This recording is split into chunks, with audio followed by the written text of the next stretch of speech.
Hey, what's good, everybody? It's me, your hero, Benjamin Banks, and you are watching and listening to a brand new episode of Leveling Up with Benjamin Banks. Joining me, as always, are my co-hosts, Terrific Trav and Rebellious D. How you guys doing today? Terrific. Ready to rock. Hey, I'm ready to rock, too. We have a very special guest up here with us, and it is Mr. Ryan Colt Levy. Ryan, how you doing today? I'm great. As an airplane is literally flying over, so I hope everybody can hear that as well. I don't hear the airplane. Nope. Hey, you're good. You know what I'm saying? And, we're used to hearing airplanes flying in the sky. And I butchered the B.O.B. song because I forgot the lyrics. So there's been several years since I've heard it. But they're like shooting stars, bro. There we go. Shooting star. There we go. But yeah, Ryan, thank you so much for joining us up here on this interview. We really appreciate having you up here. And before we get into today's interview, everybody that's watching, make sure that you like this video, you subscribe to the channel, and you hit that bell button so that way you're always notified when we have new content here on Leveling Up with Benjamin Banks. And D, like you tell everybody on every single video, what are the magic words? Podcast in the description. Like, follow, subscribe to the channel. Thank you for watching. There it is. There it is. So let's go ahead and get into it. So Ryan, again, I just want to say thank you. And, I love it when we have people. Oh, you're welcome. I love it when we have people that come up here that, have like the 3 syllables, like Ryan Colt Levy. We had Christopher Dontrell Piper up here. Trav, who are some of the other people we didn't have where it's just like, you got to say the full name like a Tribe Called Quest? Robert Allen Mukes. Allen Mukes. You said Christopher Dontrell Piper, right? Christopher Dontrell Piper. I think we had another one recently. I can't think of it. Was it a girl? I'm John. I feel like we did have a female. That, I can't remember her name. Yeah, we've had. I feel like it's a few and far between thing to like roll with the 3 names. Roll so I was like, three. I gotta do it. You got to. Some people I know they ain't even got a middle name. Yeah. Yeah, true. But Ryan, something that I always ask all of our guests that we have that come up here on the podcast is, what is your origin story? Every hero or villain has one. So tell everybody who Ryan Colt Levy is. Oh man, I mean, how deep do we want to go? Hey, go back to when you were raised by wolves, man. Let's hear deep impact. Aha. Well, the long and short of it is, as another plane flies over, it's a busy night for the airport. Good for them, I guess. I hope they're going somewhere nice. I was born and raised in New York. I was born in Manhattan. And I was really fortunate to be raised in an incredibly loving and supportive and goofy and very kind of bohemian family that even though my parents and nobody even by extension in my family was in the arts, everybody was a massive appreciator of the arts. Everybody loved film, loved music, loved theater, and comedy, all the things, art, painting. We'd go to museums, and whether it was my grandmother who like was a singer but never pursued it, my other grandmother on my other side wanted to be an actress and never pursued it, my mom was an actress in college, my dad was like kind of always going out to different like rock shows and stuff when he was a kid, and it's like there was this element of creativity constantly embraced in our house, and it was this weird thing. At a very young age, it was obvious that I was just a total fiend for this stuff. So my dad actually, and my mom and my dad both showed me a lot of like short film and black and white films and like anything at a young age, and I just kind of got addicted. Charlie Chaplin, like things that you wouldn't show a kid normally, like as an infant, and I was just hooked, and they were like, okay. So they just kind of nurtured that. And it was this like steady diet of, they wanted me to go outside and play and be educated as well. But part of that was old films. We'd have family nights watching movies all the time. I was playing Nintendo all the time. My little sister was next to me, kind of watching me do all the jumps in Mario and trying to figure it out. yeah, we were just always embracing it. My mom would sew capes for me. Like we'd go to the fabric store and she would just buy like, a sheet of whatever color fabric and that and some Velcro. And it's like suddenly you're Robin or Batman or whoever you want to be. And we had a drawer in my den that was like under the TV that I would open up that was literally just full of capes. And I was that kid who like, I'd, go to school, preschool, kindergarten, whatever, like as a character, like full on, I would just be Peter Parker for the day or something. And to the point where the teachers were like concerned, and it was just this weird thing that I was just always obsessed with. But funny enough, I didn't necessarily know that I could have a career as an actor, because even though I was obsessed with it and like pursued it to an extent. I made films with friends in high school. I did theater like crazy. I trained in acting classes in New York City, when I was 16, 17, like, as a teen. And at the same time, I was like, there's nobody who looks like me in the early 2000s, mid 2000s. I was like, nobody who looks like this is really getting work in film the way that like, we ideally would like to. And I was like, I don't think that this is realistic. And at the same time, by the time I was 12, I picked up a guitar and I was already like, oh, what's this other thing that I'm suddenly in love with?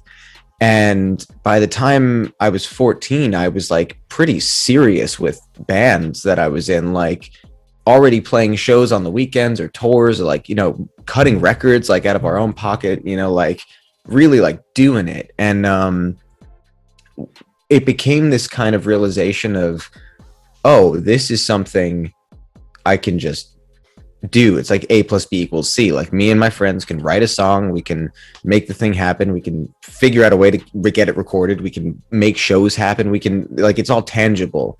Whereas film and acting or anything, especially being in New York and then being Middle Eastern and all these things, I was like, none of that. I don't see any way to even figure out how to navigate that. So I kind of like put acting away, like as far as a realistic career.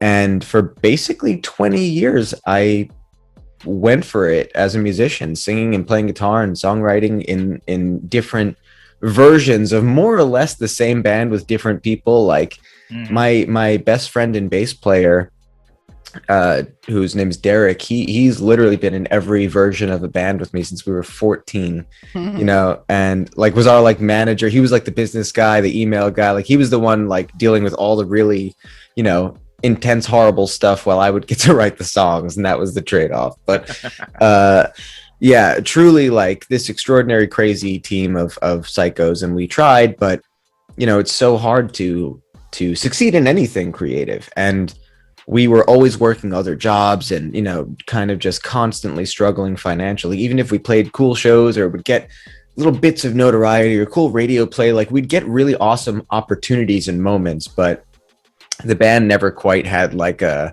real, like, hey, we're actually doing this. Like we're going to be able to succeed or we can like make money off this. We were always like hemorrhaging money. So it was unfortunately like a constant state of stress, because it was also that thing of like, there's that. So I'm going to plug my computer in while I'm you don't want it to die on you. Yeah, exactly. There's that constant state of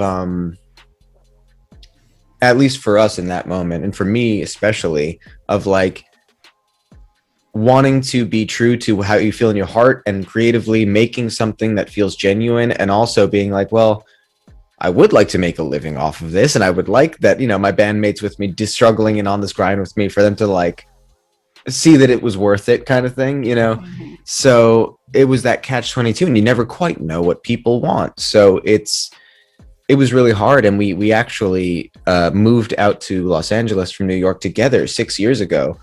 We drove out in like less than a week. We just packed our van together, threw all of our stuff in, and we're like, we're doing it. And we for like 2.5 years, we did what we could out here, and played some really cool shows, got some cool radio plays, some really fun opportunities. But it just was really evident that like, we weren't quite finding our way of really making a name for ourselves in a way that could, you know, like really help us survive as a band, you know, other than like we were still doing all these other jobs. And it felt very much like we were working to survive so that we could be in a band versus what you really want, you know.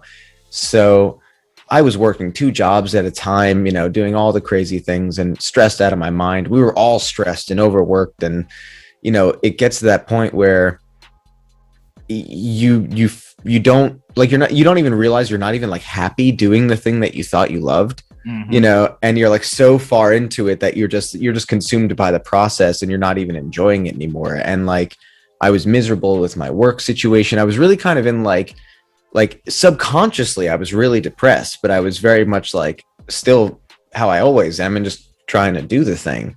And it was this really surreal thing where randomly one week in 2018, the job that I was working laid off our entire department. Wow. And we were like, all of us, just like before lunch on a Friday, they're like, yeah, you guys don't have a job anymore, sorry. Unemployment, you know. We're like, and in that same week my band broke up, and it was the first time since I was 14 years old, you know, cut to now I was 31 or something at the time, you know, kind of being like, okay, this is the first time in my life, this is the most clean slate ever. And it was an instantaneous thing of like, well, I'm supposed to be acting, I guess, after all. And it was this really bizarre, like, because that's insane, right? To be like, oh, my backup plan is even crazier, you know, because I was like, yeah, have a safety net. And I was never the person who had one, you know, and it was just so funny to me that like, it was like the natural response was like the even more insane leap of faith. And even my bandmates, it was funny. We were like, we had the breakup dinner, and they were like, you know, because we're still best friends, you know, like we live all very close. We love each other. Like we still all support. If anything, our lives are better with each other now because we can support each other in our different successes and stuff, which we'll get to. I told you this was a journey. I know, and I love the journey. It's a fun journey, man. I can't wait to get to the end of the way. For sure. So we're having this breakup dinner, and basically they're like, so what are you gonna do? Because more than anything, they were just like worried about me. They were just concerned for my well-being, because they were both like, they were more responsible. They were in relationships. Like, you know, I was always the one who was like the chaos agent. You know, they were like, you know, the one who was always way more broke than everybody else, way more like just kind of like, you know, I always joke I'm like the feral cat, like the alley cat you find with like the chewed up ear. Like Top Cat. Yeah, exactly. So they were always like lovingly, like, you know, concerned for my well-being. And they're like, so what are you gonna do? And I was like, I guess I'm supposed to be acting. And they were like, well, yeah, obviously, but what are you gonna do for money? Like, what are you gonna do for work, you know? And I was like, I don't think I ever want to work a regular job again. I don't think my soul will let me.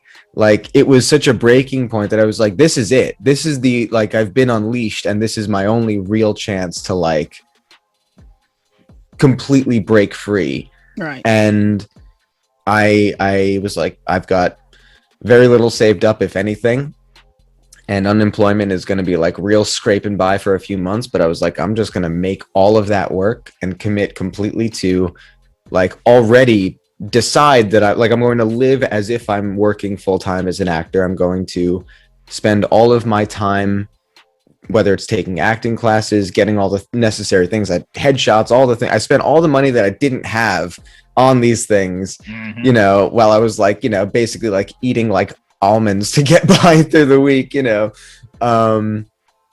And I was just kind of like, I'll start taking acting classes again. I'll get headshots. I'll do this. I'll sign up on all the different websites. I was auditioning every day. I would make like hour-long blocks. Like, I would treat it like a work day where I would go on the different casting websites and like click through submissions and like look up different things. And at this time, I was still thinking theater and on camera. I wasn't even necessarily focused on voiceover. I was just like survive, you know. So I was doing a bunch of like extra work.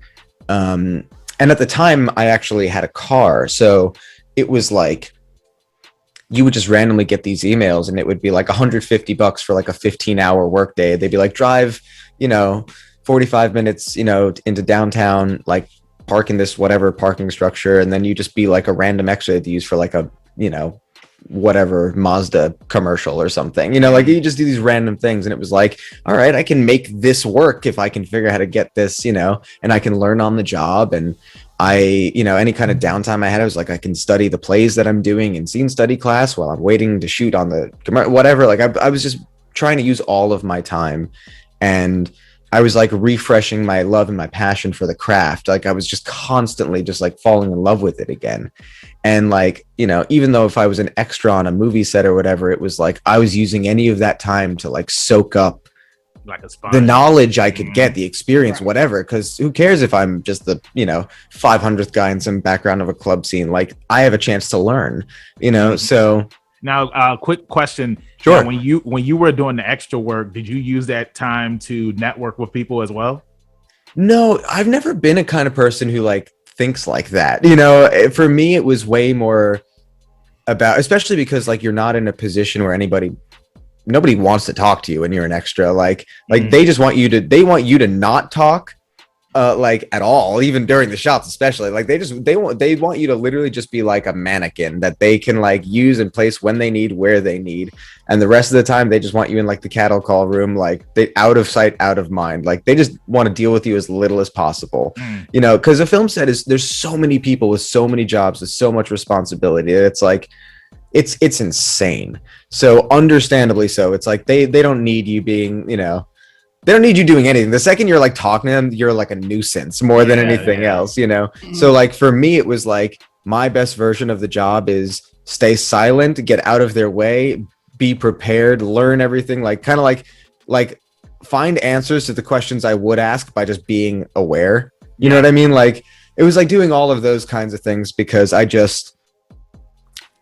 I've been on the other side of production for things, or I just have friends who've worked in, other things, and I understand what's annoying to people, right? I've worked in food service for years. Like I knew how to understand people's energy. So like, and respect their space and all that stuff. And like, these are big sets with lots of money and stuff behind them. And, everybody's got crazy schedules and stuff. So it's like, even when you're number one on the call sheet, like it's not about you, you know what I mean? Like it's about the production. So it's very much this kind of thing where like I just was constantly learning, and I was really lucky just to like be able to get any opportunities at all. And then cut to I basically accidentally got a voiceover gig, kind of like among all this stuff through Actors Access, which is like a website that you can use to find casting resources and stuff like that. And it was just like 2 lines, for an audition, very nondescript thing. And I sent it in and then like didn't think anything of it. And 2 weeks later, they're like, you booked it. And I was like, really? And so, cause it just seemed so like shot in the dark, like, and I didn't even know what it was for. So I go, and it was at a home studio, like here in Pasadena. So I was like, okay, cool. Excuse me. And so I go, and I'm waiting outside to get let into this dude's studio. And like the other guy who's like there to help set up with the thing rolls up with like this like briefcase that he's rolling up, like a flight case kind of thing. And I'm like, what is that? Yeah. And he's like, oh, this is the head rig. And I was like, what? I thought this was a voiceover job. He's like, oh, they didn't tell you that we're doing like facial capture and all this stuff? I was like, what's happening? Oh, wow. And it turned out it was this whole big thing that ended up being a bunch of sessions, and it paid really well. And it was this wild experience where the actual job is never going to like see the light of day. So I don't know what I'm allowed to say, but I can vaguely say that it was basically like a mascot for a really big music artist tour. And it was like this interactive creature that would like sing and like talk to you while you were like at the tour, like to the crowd and stuff like that. And it was this really wild, surreal job. And it was super fun and crazy. And like half of it was done like in this closet in the studio where I was like soaking wet with sweat, like trying to like see things through. Like it was insane. And that kind of like instantly I was like, ooh, I really like this. Like this is, and I was like, what have I been doing this whole time? I adore video games. I adore anime. I love animation. Like this is my world. Like, why didn't I not think about pursuing this? And suddenly that made me want to hone in on voiceover. So I started kind of just putting out feelers of like, I realized that I actually lived very close to a lot of the local recording studios.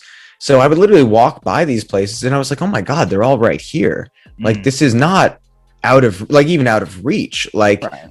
So I looked into them and I looked into what places either took open submissions or how to reach out to these places. Cause you can't just, you have to be smart about how you reach out to people because you can't, again, respecting their time and all the stuff. So I did way more, so much of the time was research and, before you do anything.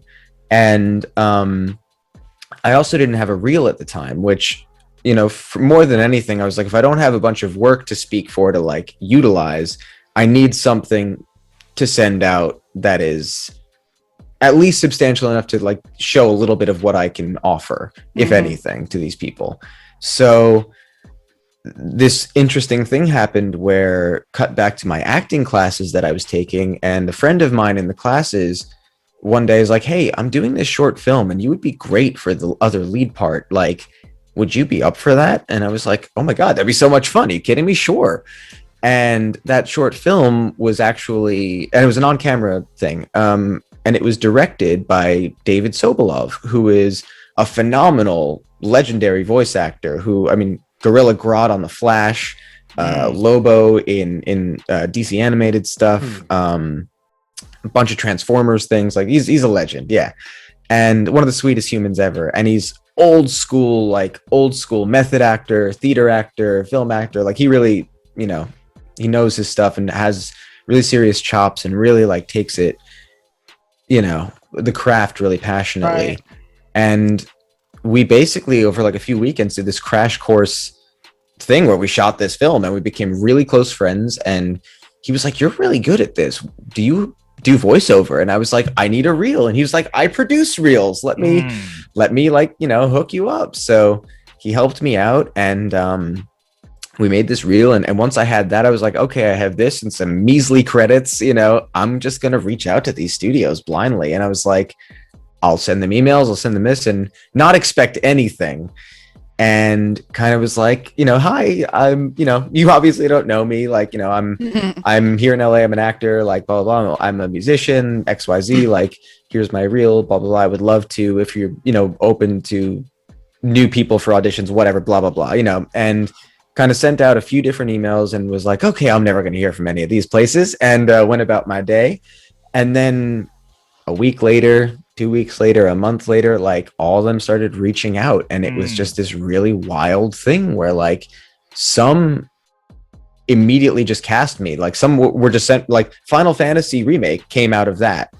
I literally just got an email back one day from the casting director at that studio. And she was like, hey, would you be up for doing this project? And at the time I was non-union. So she's like, you'd have to sign this Taft-Hartley and blah, blah, blah. Like, would you be? And I'm just like, like, and I didn't even know what it was until I actually got in for recording. So that was a whole other like, yeah, that's what I was about to ask you. Oh yeah. I had no idea. And I walk in the room and they're like, we're just like, you're making nice, to meeting all these new people for the first time, engineer and director. And like, hi, this is gonna be fun, cool. And like, they like set you up and they set up the monitor and they're like, cool, we're just gonna go on the other side. Like we'll check in with you in a second. And like I put on the headphones and I'm chill. And then I see, there's like a couple of lines of dialogue I see. So I see like the name Cloud and I see all these things and I'm like, what the fuck? Oh my God. And it was almost a moment where like I looked up like, do you guys know what this is? Kind of dumb, like, like it was so wild. And it's kind of continued to just be that surreal ever since, like beautifully so. And yeah, people have just given me opportunities and I've been forever grateful because really like none of them had to give me a shot. And that really gave me everything. All right. Yeah. Hey, that's an awesome origin story. I think that's the longest one. Yeah. Combo breaker. Yeah. No, but yeah, Ryan, like that's awesome, man. And it's incredible, like the journey that you had from, you know, when you started off with your friends in New York and then you ended up traveling to California. And, you know, I know we've had guests up here before where it's just like, you know, they told a similar story. It's just like, you know, they were in their home state and it's just like they wanted to do more. And then they ended up, like some voice actors, they ended up going to Texas, then some they ended up going to LA. And after that, like the rest is history. So pinky's up to you for, you know, not giving up on what you wanted to do. Like you said, you are an actor and then you put it in your back pocket, but it's just like you always had that there. You know what I'm saying? And that's one of those things in life where it's just like you may pick up like a small skill or something, and then you might think that like I'm never going to have to use this, or it's not that important. And then, you know, years down the road, you just like, hey, like I can actually do this. A spoiler alert for anybody that hasn't watched Squid Game, but it's Ryan, have you watched Squid Game? Because I just want to make sure. Spoiler alert, I'm actually a couple of the masked dudes in the dub. Hey. Hey, so look, he already knows what's going on, but I was going to bring up the part where it was like towards the end where the one guy, he had a skill that he was like a glass master. You know what I'm saying? Right, and they was just like, we didn't know that he could do it. So it's just like, you never know. But unfortunately, that guy died. Spoiler alert. But, you know, it's just, go ahead. No. I think, I mean, you're so right. I think what's interesting about it, what's even more interesting about it is it's almost a reverse thing, because it's what you're saying, but in a weird way, where being a musician for years and being a singer and recording in studios and understanding all of that stuff actually was the secret weapon to me understanding and being more comfortable as a voice actor specifically, because it's so much of the, like, being in a studio, being in the booth, like all of that none of that is new to me. Like that's that's been 20 years of my life mixed with something that I was already passionate about. And I think what really like is beautiful about it, and I think needed to happen, I don't think I could have been an actor when I was younger for a lot of reasons. But ultimately, I needed to live a life a little bit more. I needed to have more experiences, because I genuinely feel this way about anybody. Some people can be young and incredibly like gifted on a whole other level. But I think that in order to like really give genuine performances on any scale, it doesn't matter, even if it's totally wacky and goofy, I think that when you have something more to pull from in real life experiences, you can understand things a little bit easier. You know, you can understand intention. You know, even if it's, you know, a character scenario that you're never going to be in, right? You can still understand the in between of what that emotion is. If you can, you know, you could plug it to something else you've experienced and like, you know, channel it. And I think that, like, I know for me emotionally, I've grown a lot throughout the years in ways that I can thankfully now put into the work that I wouldn't have been able to before. Yeah. Now, to piggyback off of what you just said, and this is somebody else that we had up here who had a 3-syllable name, that was Matthew David Rudd. Oh, my brother. Oh, so you know who he is. So he's one of my best friends. See, and what I was going to say is because he was a musician, he still is. And that's one of the things that he said helped him when it came to getting into voice acting, because like voice acting, recording, and then like recording in the studio when it comes to music, like knowing the blips and the cues and all that stuff, timing, like, it comes in handy. So it just goes hand in hand to what you're saying. It's just like you had that experience in music, and it was able to help you when it came to getting behind the microphone, because you already knew what you needed to do. Yeah, it was a secret weapon that I was like, oh, I didn't even know that like this would just work out this way. I was incredibly grateful, because there was a lot of, you know, that can be a really big hurdle for people. That can be even tough for like experienced screen actors who then transition into, maybe they get a voice role, and it's like, this is a space that they're not used to performing in, and you have to understand the parameters and like understanding what it's going to be like from the other side of it after the fact. You know, I think also in a weird way, being a fan of this stuff actually does help, you know, so long as you can separate being a fan and the work. But I think understanding it from a perspective of like, you know, I've never stopped playing games. I've never stopped watching this stuff. So like, one, I'm constantly getting inspired by my peers' work and other people's work.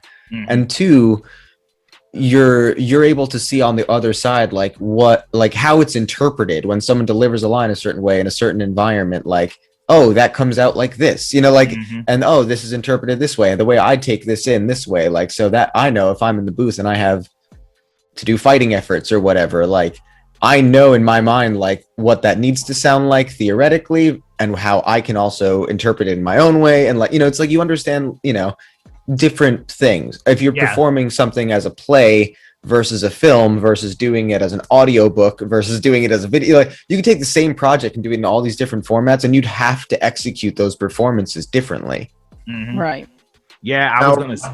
Go ahead. No. I was just gonna piggyback off what he was saying and go ahead. Just mention. Go ahead. I'll follow you. It's the same thing like with me in wrestling, where it's just like I'm a wrestler, but it's like at the same time, it's like I still enjoy watching it. And it's just like, honestly, like you hear stories where it's just like some wrestlers, it's like they don't watch wrestling at all because it's just like all they want to do is just wrestle. But I feel like how you just said, it's just like you still need to watch stuff. You still need to read stuff because it's just like you might watch somebody wrestle and be like, hey, I do that move and this is what I'm doing wrong because I'm watching this guy. Now I can do it right. So I 100% agree with you on that, where it's just like you should never stop learning your craft so that way you can keep on working on it. Now, D, Go ahead and take the floor because I see you over there smiling a lot.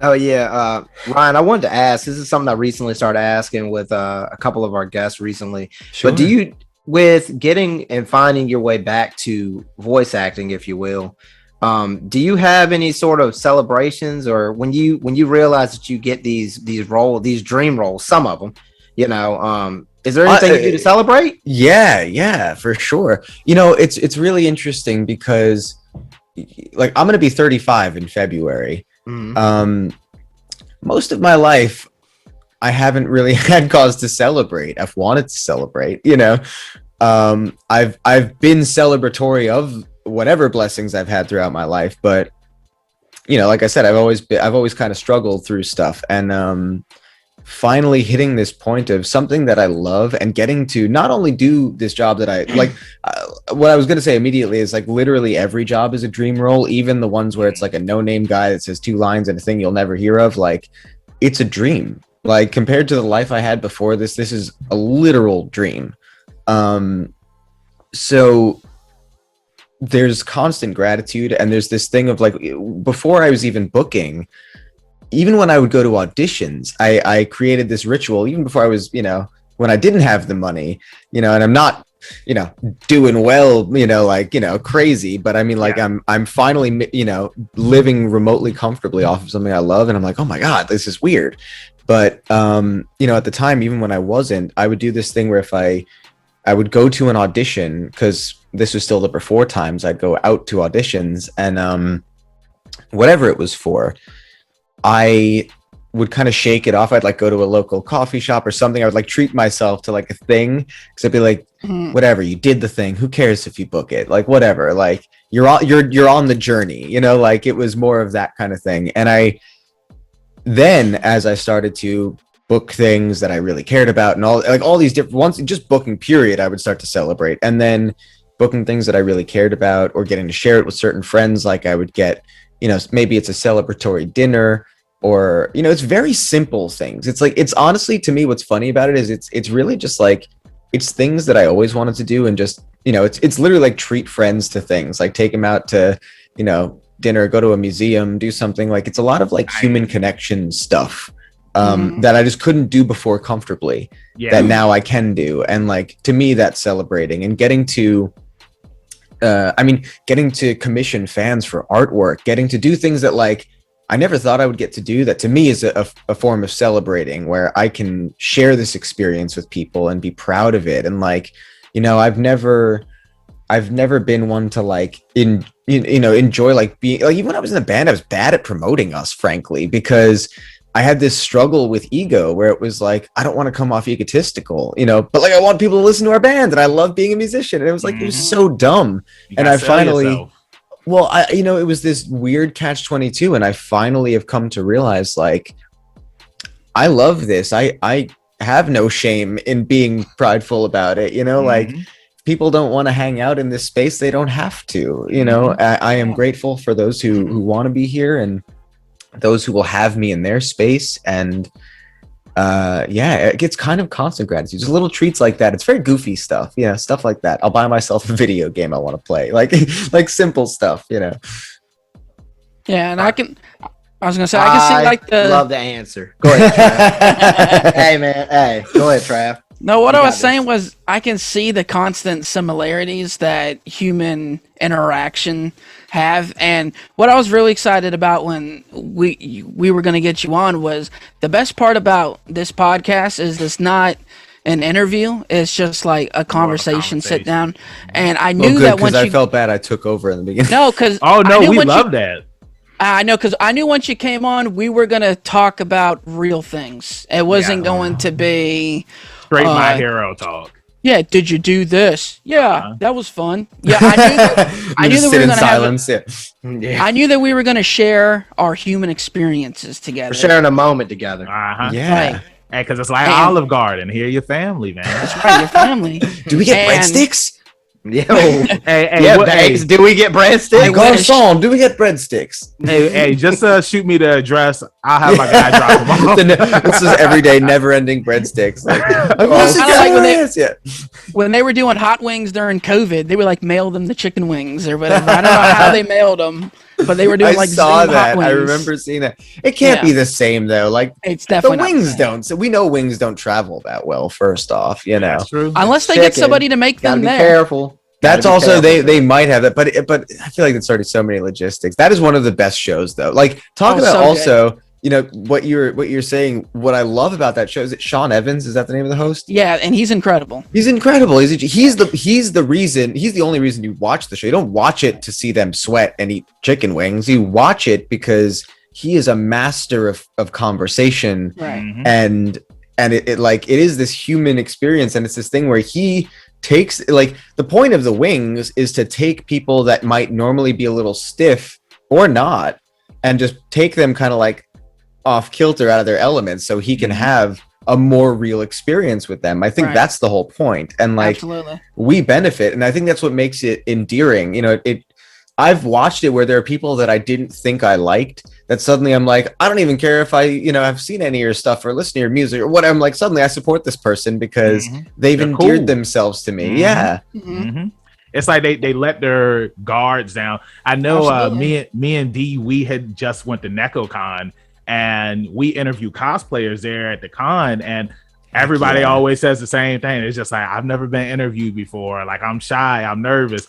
And I always say, just follow my lead. That's all I say. And then it's just like, once I say that, and like once they're done with the interview, like D, like tell them, they always hype. They couldn't believe that they just got interviewed. It's true. I mean, I'm a living example of hey, you can trust me. I was there. I'm that guy. I love it. It happened. It was wonderful, man. Just being able to touch people and let them know, it's already an event to show what you like and stuff like that. And just being able to make people feel even more comfortable. It's a good feeling. So, yeah, that's beautiful. I love that you do that. Oh, yeah, thank you. Yeah, man, I love to talk and I love hearing stories from people. Yes, he does. Well, and you're so smart, because I think you realize the biggest thing that gets people nervous is it's the camera. They think instantly like they have to play to the camera, or that it's like there's an energy that they're supposed to do something else. And it's like, nah, man, just be here. Just be with me. Just be present. We're just hanging out, Exactly. And that once you can get, so much of doing, I think, anything that we do creatively, especially whether it's on camera, off, whatever, it's like when you can find a state of comfort, and it's okay to be uncomfortable too. There are times I like being uncomfortable doing this job because it challenges you, but if you can find a state of comfort in the process, you can enjoy even the worst parts of it.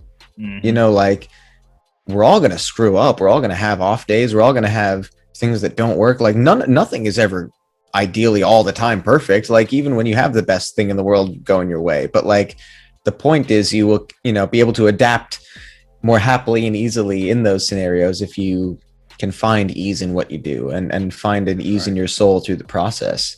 Yeah, I 100% agree with you on that. I mean, it's one thing, like I always tell everybody, like not everybody, but like the younger guys who are getting into wrestling, it's just like it's always good to go before you go through that curtain to be nervous, because it's just like when you're not nervous, I feel like that's when you go out to the ring and then you end up messing up and all this other stuff. Because I'm like, still nervous before every session. Exactly. Like, man, I've been wrestling now for I want to say 8 or 9 years, and I was just gonna ask you that. Okay, yeah, perfect. I always get nervous before I go out there because it's just like I have all these thoughts going in my head and whatnot, and it's just like you just want to make sure that you go out there and you give it your all, you give it your best. You want to make sure that you don't mess up, you don't hurt anybody, because it's just like when you're out there, like that person that you're in the ring with, it's just like their life is in your hands. You know what I'm saying? Yeah, that's a really intense thing. That is something very different from my job.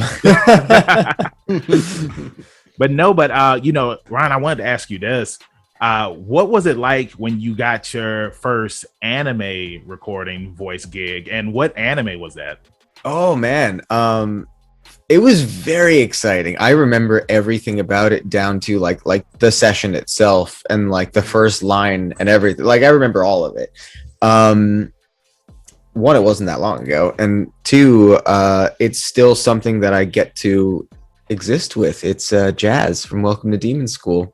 Nice. Oh. Yeah, he was the first role in anime I ever got, and it was early. I guess it was at this point it was, because it's crazy. The timeline is so crazy. I had my demo reel made in the summer of 2019, so it had to be late. I'm pretty sure it was like around November in 2019 when I ended up booking him and we started recording for Demon School.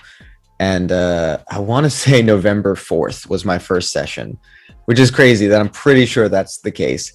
And I remember going into Bang Zoom and just being so excited and not knowing anything about Jazz's like how much he would be in the show. Like I genuinely thought he was just some character that had like 2 or 3 lines and that was it. And like it was like, hey, welcome to like, you know, doing dubbing stuff, like cool, like, you know, maybe we'll see you know, around town, kid, you know. So I get in there and Jalen Cassell was our director. It was my first time meeting him, and instant, just like he, you know, talk about putting people at ease, just instantly I was so nervous, you know, and he instantly put me at ease and was just pure joy. And I don't know if you guys have spoken with him before, but he is just the most like calm, beautiful, amazing presence.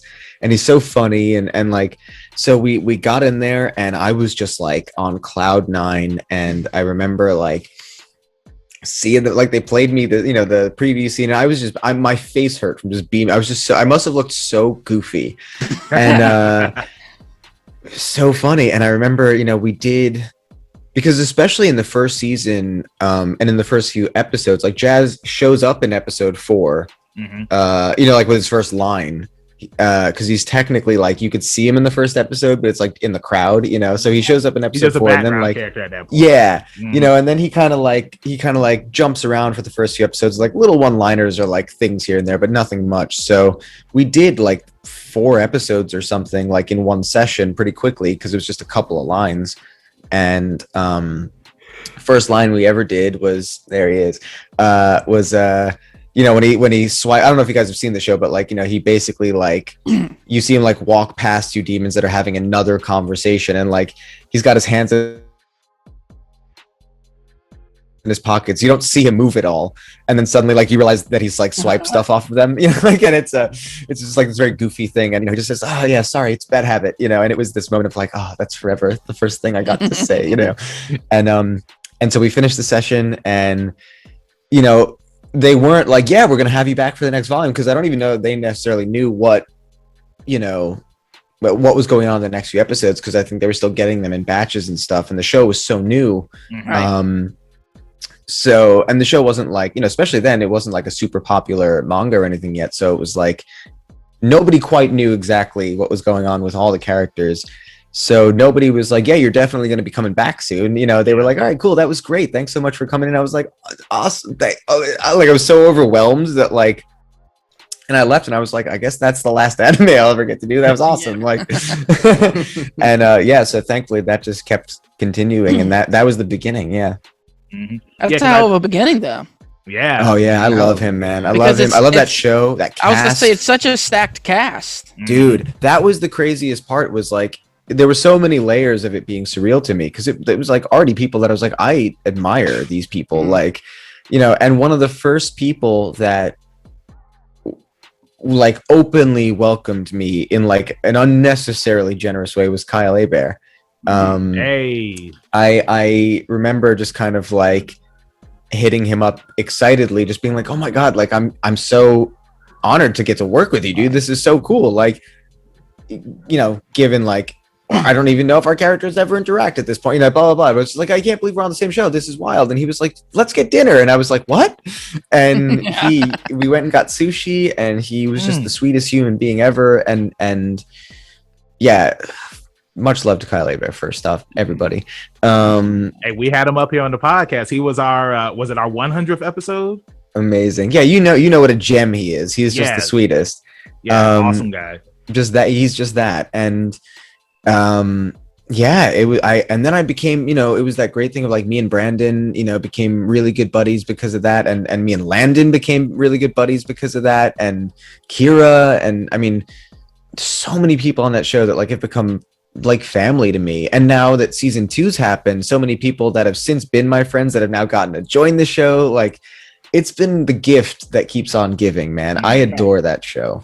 Yeah. You know, speaking of new seasons, I just saw that Record of Ragnarok is getting a second season. Yeah. That was something that I watched this year because I watched it after the hype died down, you know, because I know people were hyping it up because of the one chick that had the two dudes holding her goods up. Oh. You know, I had finally checked it out, and I was just like, man, like this anime is really good. And you voiced Loki up there. So I don't know if you've heard that season 2 is coming out, but if you haven't, now that you know, because I just told you, is that something that you're looking forward to going back to work on? Because it's like we only got like a brief snippet of Loki. You know what I'm saying? I know. But hopefully we get to see him in action in season 2. Yeah, it's so crazy because you know, whenever we do this stuff, we have no idea, like until they announce it, we're like, I hope there's going to be more. You know, the second it ends, we're always like, that was amazing, and it feels like it's like that's the last time you're ever going to get to do a thing. So one, I was incredibly excited that it got announced. It's that weird thing though where now it's that other layer of like, until they tell us we're dubbing it, it's kind of like, you don't know, are we dubbing it? You know, like I'm hopeful we will. I'm pretty sure we should be getting to, but like I don't, you know, like until it happens for sure, I don't know. But theoretically, I'm incredibly excited because like Loki definitely has some shit to stir up. Yeah, and it's interesting because, you know, like that's a Netflix anime, and we always talk about how TV shows, animes, and movies, it's like they'll have that one season on Netflix, and like how you said, you get very excited because it was awesome, and then Netflix, they don't renew it. You know, like there's a couple of anime that we watched, one of them being The Great Pretender, where it's just like, we get the ending that we get, and it's just like, well, are we going to get any more? Like, what's happening? You know what I'm saying? So I totally understand how you feel. The Great Pretender and Dorohedoro. Yeah, I haven't seen Doro yet. Oh my god! I keep hearing how good it is, though. It's incredible. I mean, it was probably my favorite thing on Netflix when it came out. Like, it is flawless. It is so good. It is so good. Yeah, you guys need to watch it. I've been waiting here. Like, you kidding me? How is there no second season? Yeah, that's what happened. Thanks. Put it on the list. You put it on the list. Put it on the list. I gotta say this, and I'm not saying this because we get a lot of voice actors on the pod, but as a kid growing up, I was so more partial to watching my anime subbed, and I cannot tell you the last time I watched the sub anime. Really? Because the dubbing is just so good now. Like, compared to 15 years ago when, high school anime nerd Trav, you know, subs. I can't tell you the last sub that I watched. Like, if it's coming out, I'm just going to watch it in dub. Ooh, well, wow. You know, it's interesting, like, because I've never been one who's like, I've never been an elitist in either direction. Like, because to me, there's something to appreciate it. Like, to me, it is just so different, right? Like, it's something to experience either way. And like, it was so cool. I actually even getting to see, because doing the movie specifically, like if we're doing a show and the show's already out when we get cast, like we could watch the show subbed, and when you're doing the scenes either way, like you can, you're going to see performances and stuff, but like there's an ease to like, you could watch the show. So I like getting to do that. But with the movie, I didn't get, they didn't have, a copy for me to watch. Like there wasn't a way to see it beforehand or anything. So I didn't get to see that subbed until after I had worked on it. And I got to go to the premiere of the sub as well. And it was so good. And it was so cool to see it after performing it all and like getting to see everyone else's interpretations, and then seeing ours a week later and being able to like compare and contrast in ways that wasn't, better or worse kind of thing. It was just like, it was so unique how they were interpreted. And I've just come to really enjoy sharing it like with other actors across the world. And I think what you're touching on ultimately is, especially in the last 10 years, 15 years, really now the industry nobody wants to make something bad. Right. Everybody, like regardless, even then they didn't want to make something bad. It was just less knowledge of what's going on, less cultural understanding. Exactly what it is. Less time, less money, less, all the things. Now there's a lot more awareness and respect, and we've all grown up loving these cultures and these things. So we're coming at it with all these different layers on top of being lovers of film and storytelling and all these other things. And like the people, voice directing these things and ADR script adapting these things are also, they're not just fans of this stuff. They're legitimate directors and writers and actors and theater people and, people who are strong in their craft as a creative, forget about just, doing that specific thing that they're doing. So everyone is collectively kind of leveled up and both on the fan side. The fans also, even me as someone who is watching this stuff, like I want to be affected by the performances. I love playing a video game and having it make me cry. I love going to see an anime film and it making me cry. I mean, this movie made me cry multiple times every time I see it, like other people's performances every time.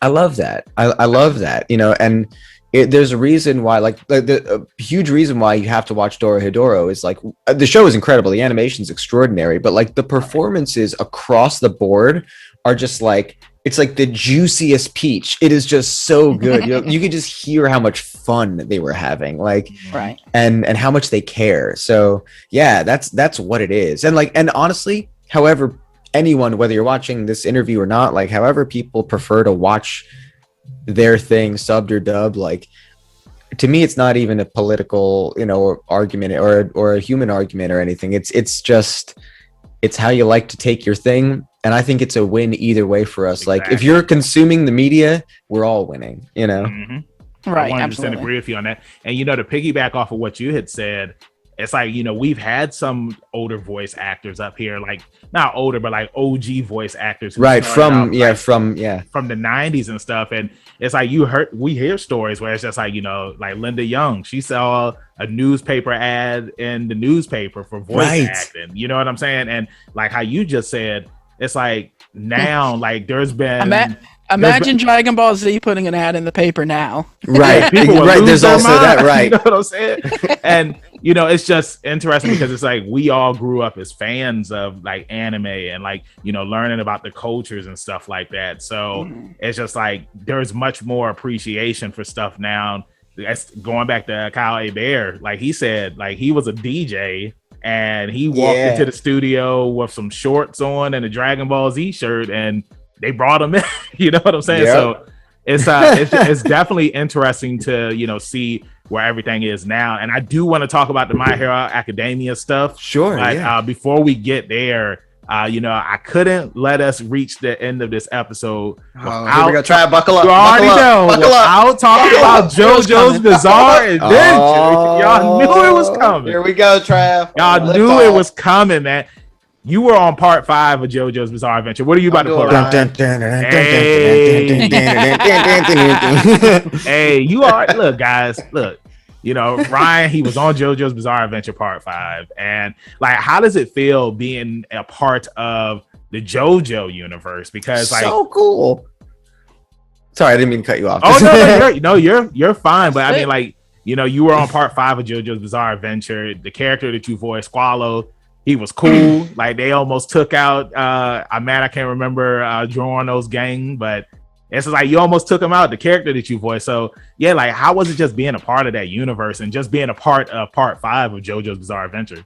Dude, that was so wild. That was such a trip, because that again was very early in you know, me starting to work in general, and I was well aware of how popular the show was, and not just appreciated by the fans, but also just like the legacy of it. You know, like, it was one of those things that instant pressure, like instant. You know, the second I got the casting email, I was like, oh my god. And I mean, thankfully, Tony Oliver, who had up through that had directed like all of the seasons, you know, he was just so in command of JoJo, you know, of the dub, and really controlled, you know, all of those sessions, because so much of it was like, there is a musical language to JoJo, you know, like, it is not like any other kind of performance, you know, it's a very specific kind of performance you have to give for that show. You do. And finding that right line to skirt is really interesting. And you know, for me, it was like the first time that I had like that much dialogue for a character with that much emotion going through, you know, only a few episodes. It was like, I was like, oh my god, this is like, I have to not screw this up, you know. And I was incredibly nervous when we were done recording. And like a lot of the time, I had the feeling like we'd wrap a session and be like, they're so going to fire and replace me. It was fun, but they're going to replace me. And when the episodes dropped, I was just like on cloud 9, because one, it was real. It was on Toonami, which was, I've watched Toonami growing up, you know, like Toonami was a big part of shaping my creative life, you know, and part of my re-embracing of anime, you know, so Toonami meant a lot to be a part of, especially in like my first real year of doing work, you know, it was like, what? And to do it for JoJo, and the fans were instantly welcoming and kind and supportive, and have stayed with me since. Like, it's been, I love being a part of JoJo, and I love the community, and I love, again, that cast. Like, there's my boy. Yeah. And I'm not doing that on purpose either. I'm just talking long enough that it just gets me back around. Yeah, no, I just, it was a dream, man. That was so wild. It's still wild.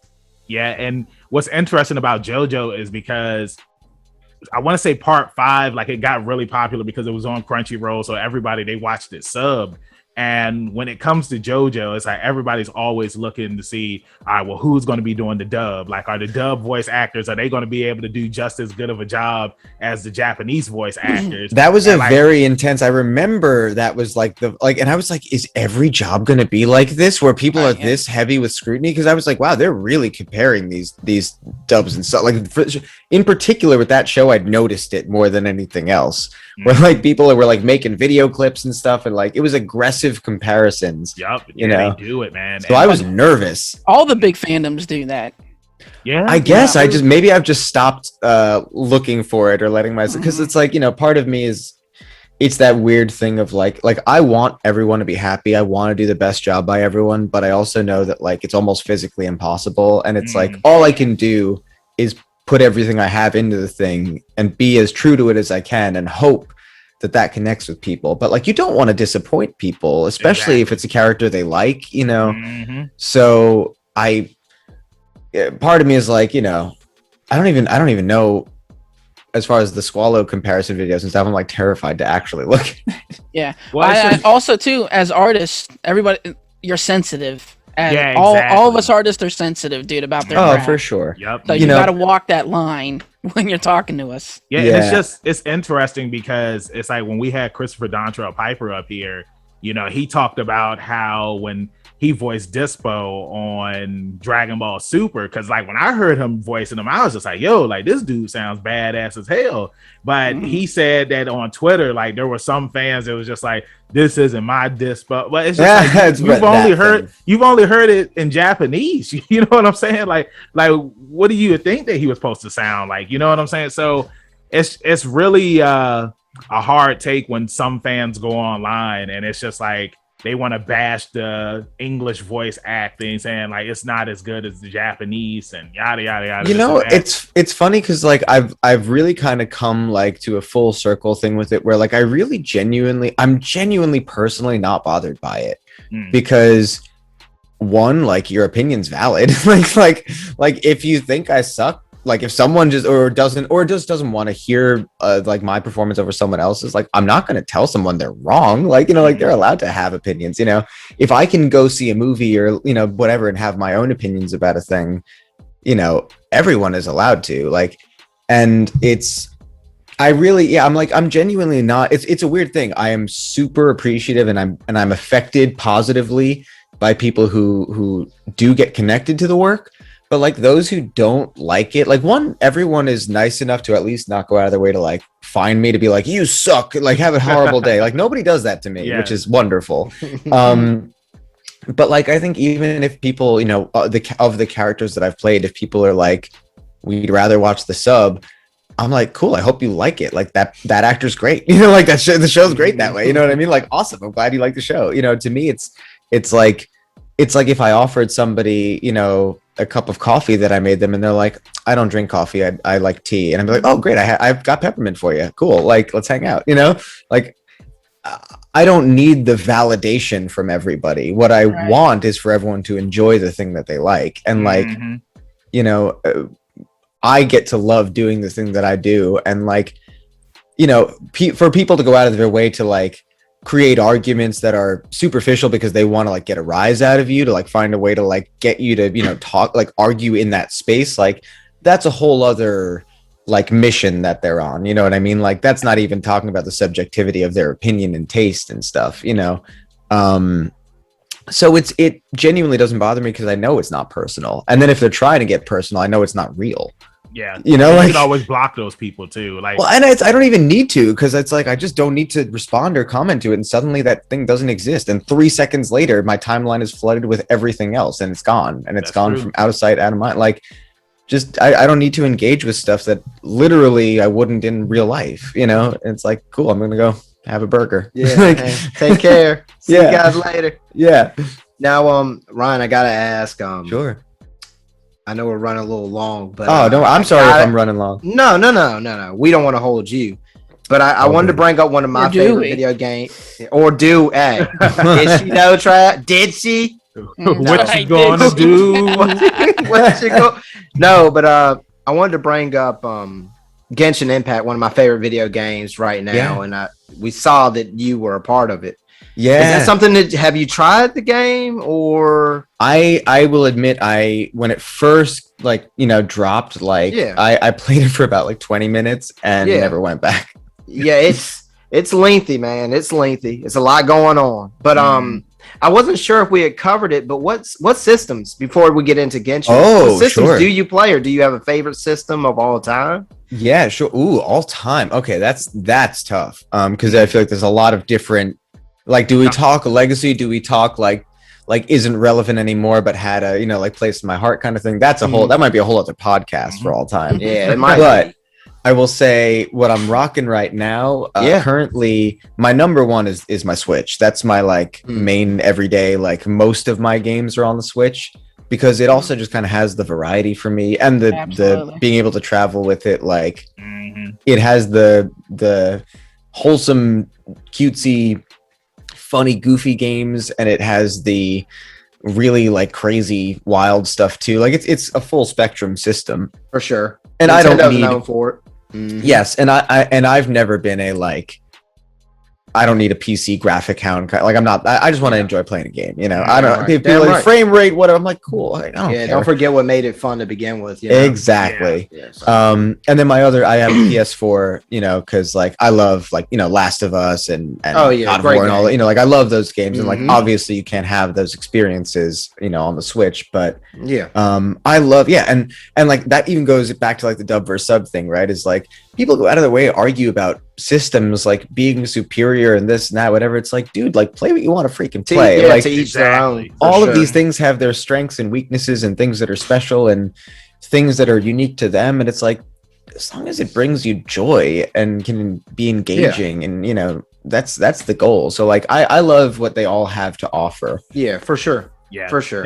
That's crazy. And to piggyback off of that, I feel like it's like people have been arguing about video game consoles going all the way back to Nintendo versus Sega. Well, it's funny, like being a New Yorker and like you guys know this wherever you're from, it's like, sports teams. Like I've never been a sports guy, but being in New York where like we had two teams for basically everything and seeing people argue who were, if the Mets were better than the Yankees or vice versa. And I'm like, can't we just be like, yay, New York? Like, like, why do we have to pit them against each other? Why do you guys have to have heated arguments about who the better team is? Like, it's crazy. It's just you ever go to Philly and then you want to I've been.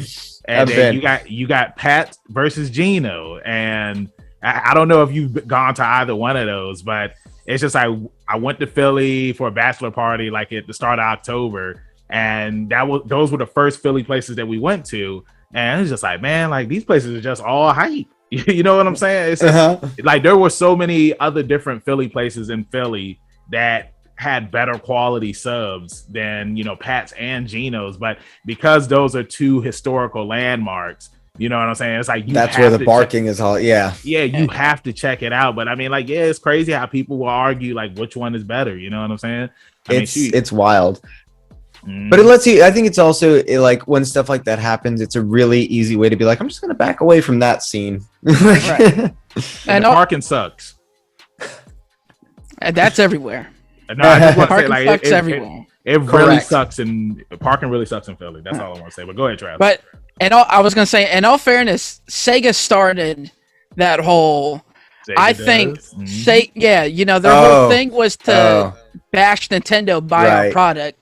And that has carried over to Sony versus Microsoft and all that stuff. And Sega's responsible for it, though. That was their main marketing campaign. It's Coke versus Pepsi. It's a natural. It's the law of all of this stuff that just we're just weird creatures, and it's like part of how we, for some reason, need to exist. In which, for whatever reason, we need to create a hierarchy in our brains, even if none of it needs to exist. So we're just dumb animals.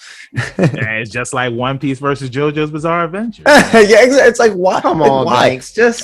People always ask me. It's funny, like living here. People are like, what do you like more, New York or LA? And it's like, do I have to like one more? Like, exactly. Hey, they got the. I think the question should be what fits you more.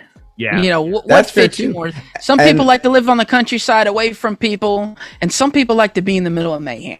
That's true. You know what I mean? For sure. Down there in the streets of New York. So now we're getting towards the end, and I know everybody that's watching and listening right now. Ryan, you just starred in one of the highest grossing My Hero Academia movies of all times. We're all huge My Hero Academia fans here. I got Deku here with me on the table, front and center, and you voiced Rody Soul in My Hero Academia World Heroes Mission. And that's how we met. It's like, I went to the 12 o'clock showing, and then you commented on my tweet, and I was just like, yo, I got to get this guy up here on Leveling Up with me. And, like I always say, slid in the DMs, and like we are here right now. So, like, just tell everybody. I mean, because like we've been seeing stuff on Twitter. Like this has been a very, positive and happy experience for you. Oh, you just reached over 10,000 followers on Twitter, and you just been getting none but mad love and support from everybody. Your performance in the movie, it was phenomenal. You know what I'm saying? It's just like when we all watched it, like that was one of the things. It's just like, yo, it's like Ryan killed it as Rody. So like, just tell everybody, like, how was it well, before you tell everybody how was it voicing him, like just getting that role, like when it landed in your lap, like let's start from the beginning. Like let's hear coffee shop. Was that a trip to the coffee shop? Dude, that was a trip to it was a trip to a lot of places. First I had to get tissues, so I went to CVS, I think.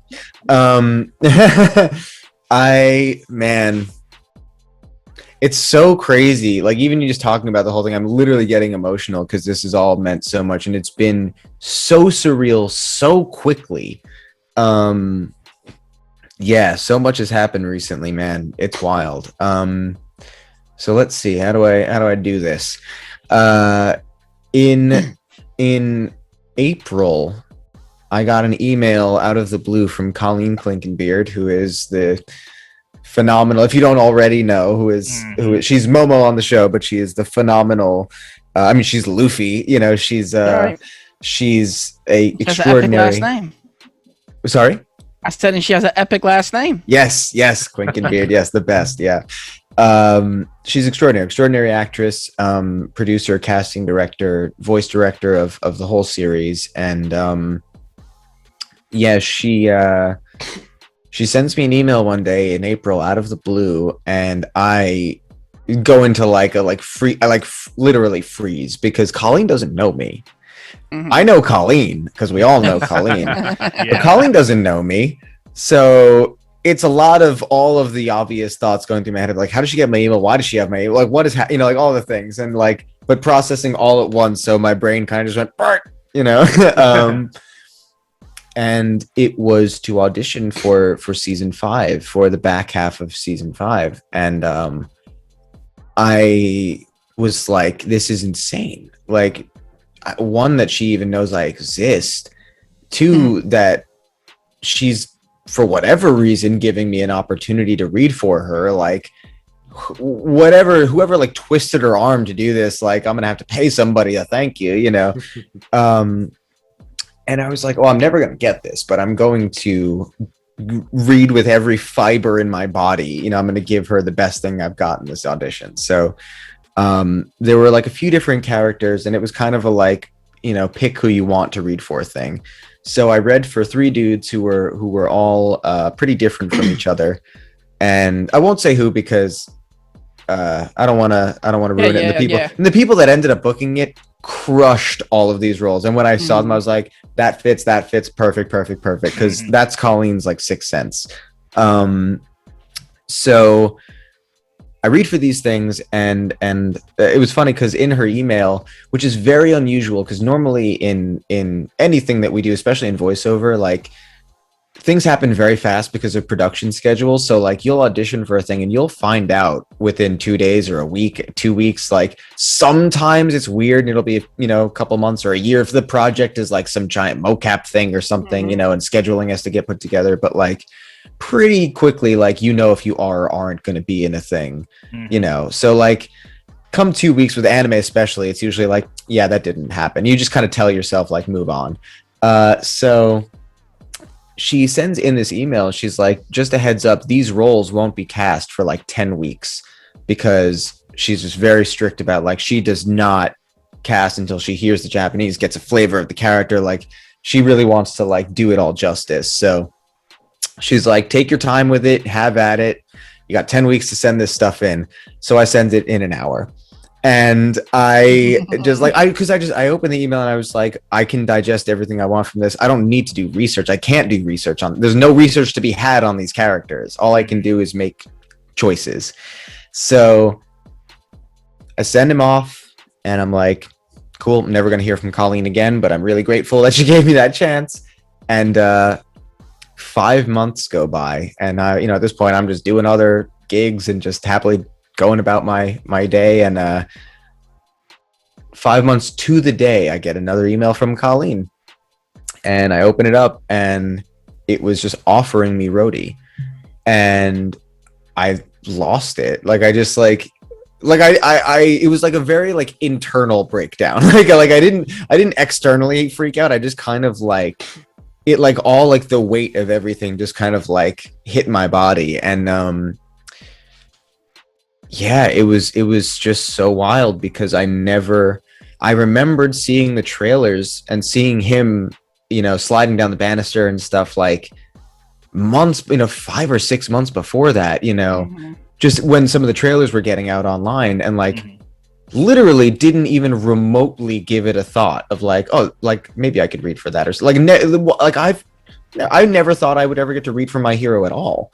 Yeah. So I remember when I saw those trailers for the sub, like months and months and months and months and months back, I was like, I had already assumed that stuff was cast. Like I was like, oh, I'm really curious to see who plays this guy, because he looks cool.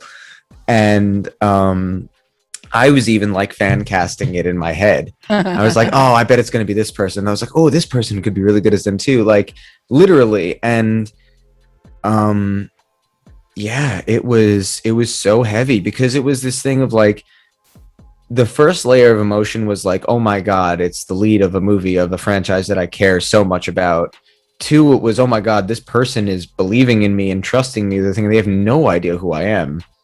3 was like the responsibility of the fan base and everything, and myself there were so many layers of like, is this like, oh my God, like what is happening? How do I have to do this right? And when we started recording, as we were doing the sessions, it was even more bizarre to me how like it was so clear how much of Rody like and I were meant for each other, and Colleen was the one who knew it. I didn't know. I didn't even know it was a possibility, and she heard my auditions for these other characters and was probably at the time, I'm assuming, because I still haven't gotten to meet her in person, which is so crazy. After all of this, soon I'm going to get to, and I can't wait to hug her and just like, man, the gift that she has given me. I'm gonna cry on camera, man. Hey, let it all out. It's all it's just good. so wide. It's so wide. It's just so surreal. But like she just knew. She literally heard these auditions for other characters and like was like, I know this guy. Like was probably casting the movie and was probably trying to figure out, I don't know if she was planning on sending sides out, and she heard me and was like, oh sweet, we got him, like whatever it was. And it was that thing of like going through recording, and you guys have seen the movie. I don't want to spoil it for anyone who's watching who hasn't seen it yet, but see, I got the sniffles. But yeah, it was like every session more and more of Rody revealed himself to me, and I was like, this is crazy. This is, parts of this are my life, parts of this are my soul, and she just knew. She just knew, man. That's awesome. Hey, Hell yeah. I feel like She's so rad. We gotta give Ryan a minute. You know what I'm saying? No, we gotta give Colleen some love, yo. Like, hey, we do. Shout out to Miss Colleen. Yay. Hopefully she watches this and she's just like, you know what? It's like, that was a good interview. I want to go up there with them guys. oh man, I should the email. Yeah, hey, send her an email for us. Right? I feel like, hey, yo, check these guys. I will. They didn't interview half my friends, and they've interviewed some OG people. So, yeah, give them a shout. She would be. I bet she'd be delighted to talk with you guys. I know she's an incredibly busy woman, but she is a joy, and I know that she would love your enthusiasm and your kindness and yeah, I appreciate and your that. Professionalism and all of these things. Yes, thank you. I appreciate that, man. But I agree with you with what you were saying about Rody, because it's like the scenes that he had in the movie, especially like when he was telling Deku, and that's right. I don't want to spoil anything. That's right. Yeah, that's right. But in as vague ways as possible, Yeah, you can be that's like, right. Yeah, but his scenes, like all of the scenes that Rody is a part of, like the more that he's revealed about him, he's an incredibly emotional character. His journey is so full, and he's so real. And I don't mean that in a way that it's like, I just mean his experience, his story is so relatable. Yeah, that's what I was gonna say.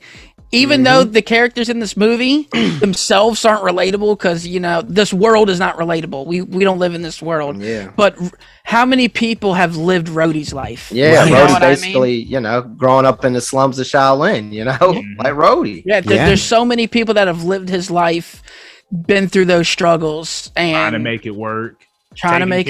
You understand his motivations immediately. You understand everything about him, and the more that gets revealed, it just becomes a deeper thing. And I think that, like, ultimately the most beautiful gift about the whole thing, about his character, about the whole film, about the series, and about what me getting to be a part of it in this way is getting to be a part of the grand message of anybody being able to be a hero. Like, that's the point, you know? Yep.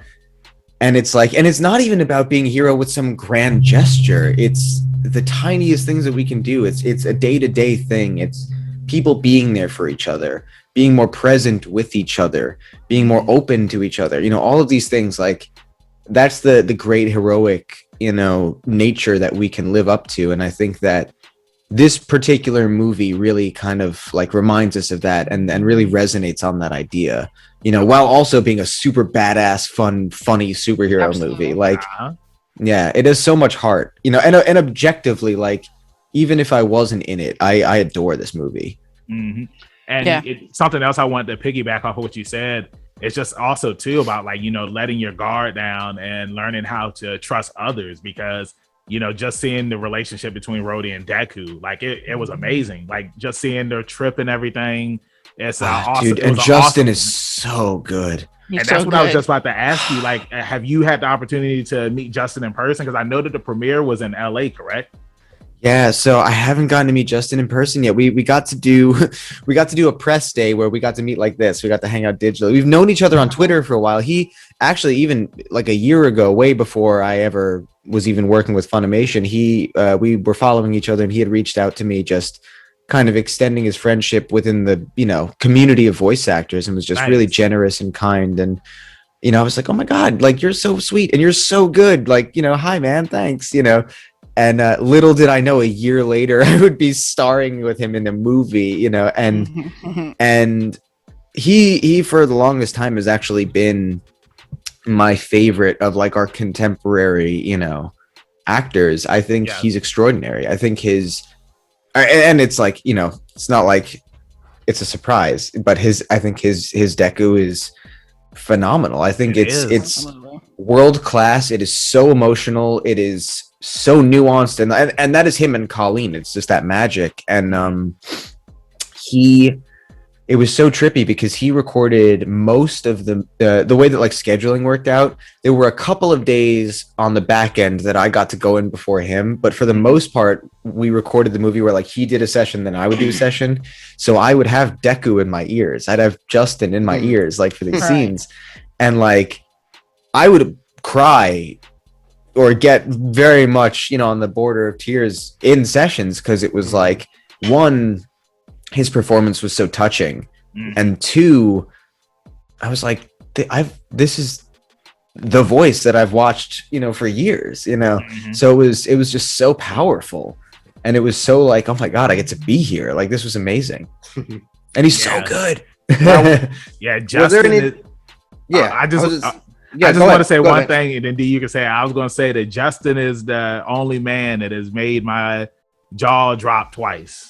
You know, I will admit to that. Who made it drop once? Jensen Ackles. But no. Yeah, but Justin, just because one of my friends, Johnny Five, who's a cosplayer, he had went to, I think it was GalaxyCon in North Carolina. And, like, he had been bugging me all day. He was just like, hey, man, I got a video that I got to show you. And, like, I was so busy that entire day with work, the gym, setting up the wrestling ring for the show and whatnot. And I get home at like 12 o'clock, and he's just like, hey, man, you got to watch this video. I'm like, okay. So he plays it. And he was just like, hey, Benjamin, I'm here at this con and somebody wants to say hi to you. And he pans the camera over, and it's Justin. And it's just like, I got lockjaw. And I was just like, God, like, I had never had lockjaw before. And that's then, amazing. Of course, the second time was watching, you know, World Heroes Mission. And I think, Trav was the first person that I had talked to. After, say it though. Well, you can just say there's a moment. Yeah, I'm not going to say it, but I'm assuming at the end. Yeah, it was at the end, and I hit Trav up. I was just like, bro, it's just like, I was the only one screaming in the movie theater. I got lockjaw. Like, I like, dude, I get chills. I will just say, in the third act, like, I've seen the movie so many times now. I get chills every time. Yeah, and awesome job, because I've seen it subbed and dubbed, and everybody did a phenomenal job. And like Trav was saying earlier, Like it's so awesome that how far like dubbing has come. You know what I'm saying? Yeah. With the quality and whatnot, and it's just awesome to watch. My favorite. Sorry, I didn't mean to cut you off. I literally been telling everybody this. Like, I mean, to double down on that, like. Two of my favorite lines in the entire movie, like two of my favorite performances in the entire movie, are individual one-liners from unnamed characters. Right. There's and I won't say because one is later in the movie. It's literally just a one-off line. When we stop recording, I'll tell you. Okay. And the other one I think is in the trailer, but it's like literally the news reporter talking about Deku, and when he says his name, when he's like kind of like you can tell he's kind of like reading it off a card. It's one of the funniest delivery. It's so spot on. And it's just that thing of like, God, everyone is so good in this. Like nobody gives 98%. Everybody gives 110%. You know what I mean? Mm-hmm. Yeah, it's an incredible movie. Yeah, it is. Now, D, you can go ahead and say what you were about to say. I don't. It's okay. Go ahead. I'm sorry. It's okay, man. I'm sorry, man. Look, it's been an awesome interview, and it has. Ryan, thank you so much for joining us. I have one more question, and I know D has his famous question. Ask. I have time for if you guys want to ask, please. Okay, D, take the floor. You want me to take it? Yeah, I'm not gonna cut you guys off. Let's you insist. Okay, so first I like to ask a lot of our first off, let's go back. I'm gonna ask you 3 questions since you insist. Let's do it. Favorite? Were you were playing Super Nintendo? I take it when you were coming up. Yeah. So what's crazy is Super Nintendo. I mean, yes, of course. But I was the kid. I had the original, the NES. Mm-hmm. And then I had a Sega Genesis, and I never had a Super Nintendo of my own. So it was one of the systems that I would like always go to friends' houses. So it was like it was that system, sometimes. Yeah. Mm-hmm. Now I want to ask, Nintendo is that was the first system. Your Switch was the first thing you mentioned. What is your favorite Nintendo franchise? Oh, Zelda. Do you have one? Oh. Yeah. That's a go-to. Okay. I mean, but the thing to be fair is I love them all. Like I play Mario. Zelda's an easy one though. Yeah, Zelda to me, it's the adventure. It's it's all of it. It's the discovery. It's the I love Breath of the Wild for me is like that's the jam. I still haven't played it. It's how the game's evolved. It went from being I was just about to mention 2D up, down, left, right game, and then Nintendo 64 kind of gave us what PlayStation was doing with the Zelda game. Well, I should reframe my answer because I should say it really was Mario from the beginning. Like at first it was Mario, obviously the kid.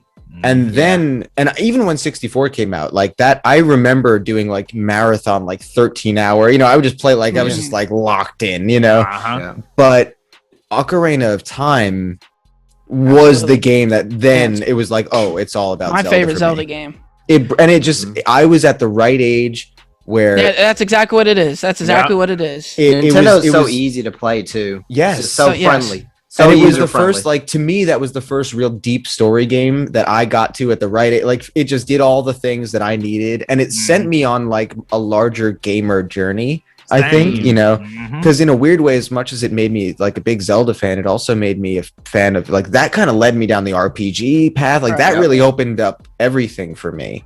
So I think for that reason, I picked Zelda. But like, I adore all of their franchises because they all have a whimsy to them and something all of them.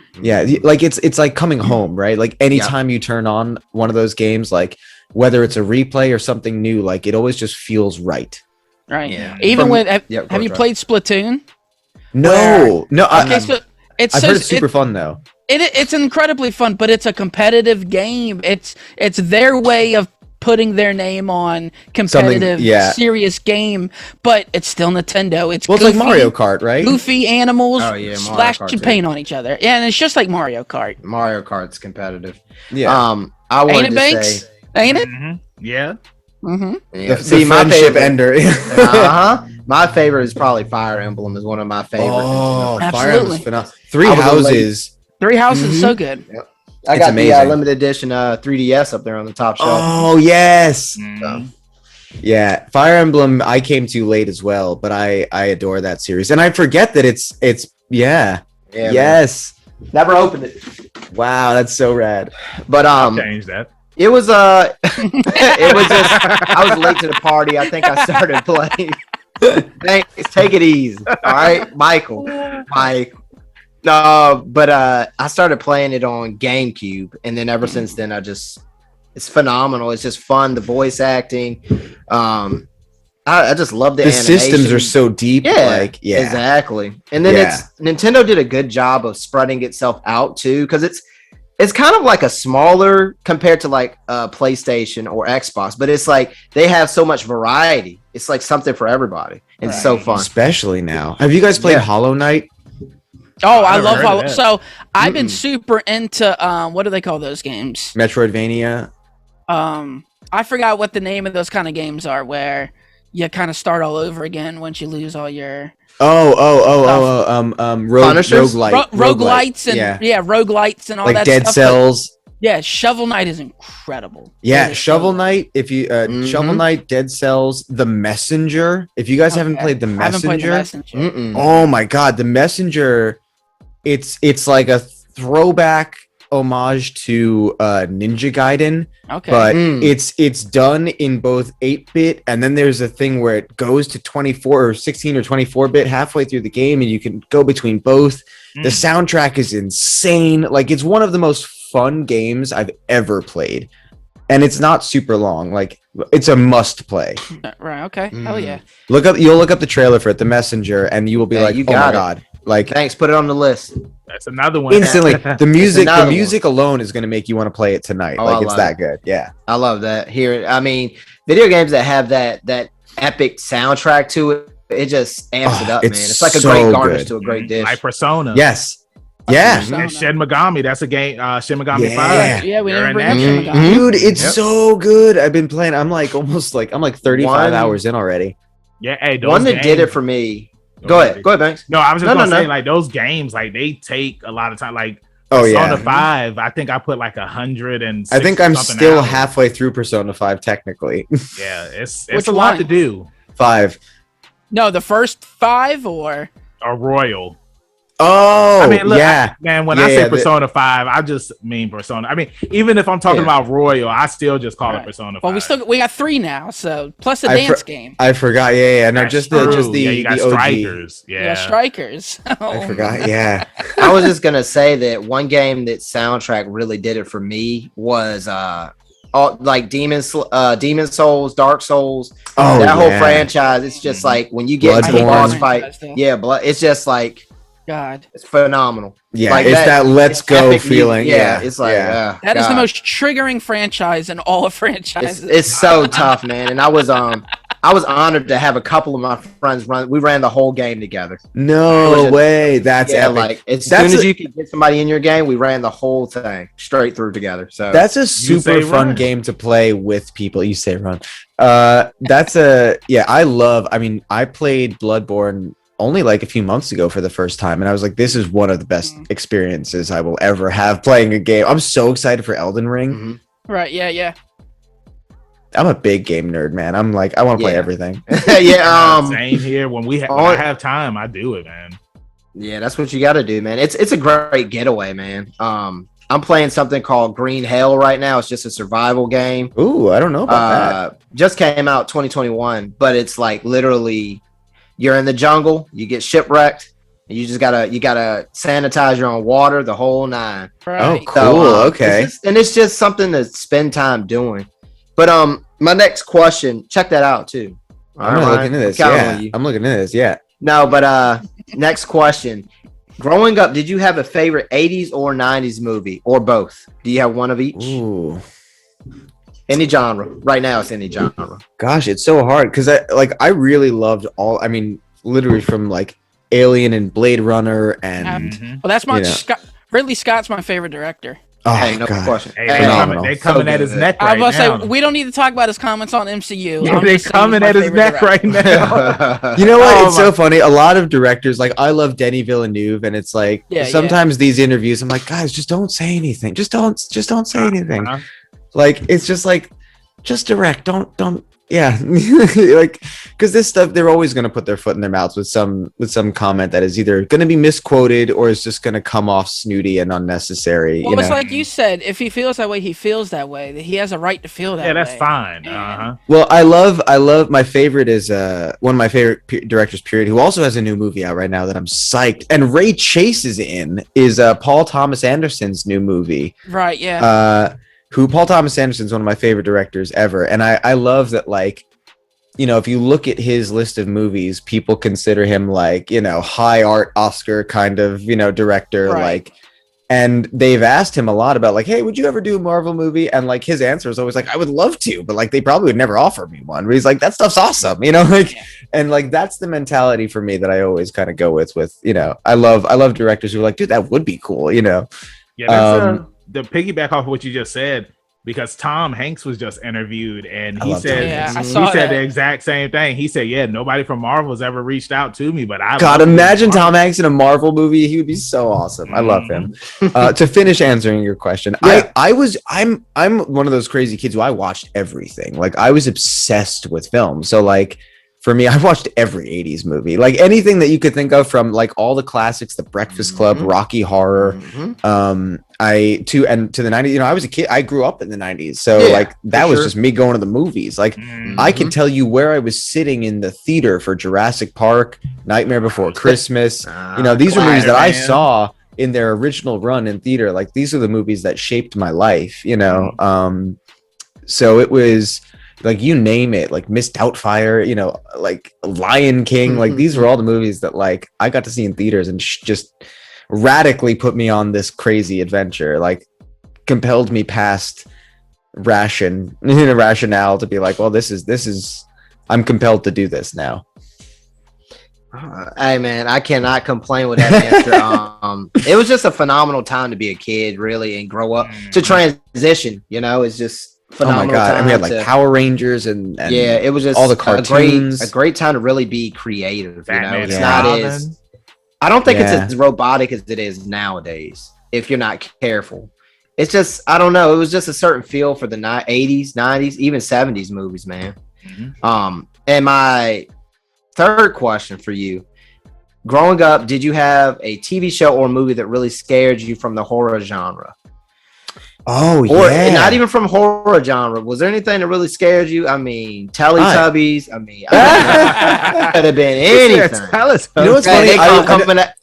What's funny is I was never the kid who was weirded out by like stuff like that to the point of being scared. You know, but I was definitely not a fan of horror as a kid, especially because I had one of those. Like my imagination is wild, so like as a kid, it would just run away with me. So like. I remember being terrified. And it's so funny, like in hindsight, as you get older, because you're like, it's so goofy. But I was terrified of Tales from the Crypt.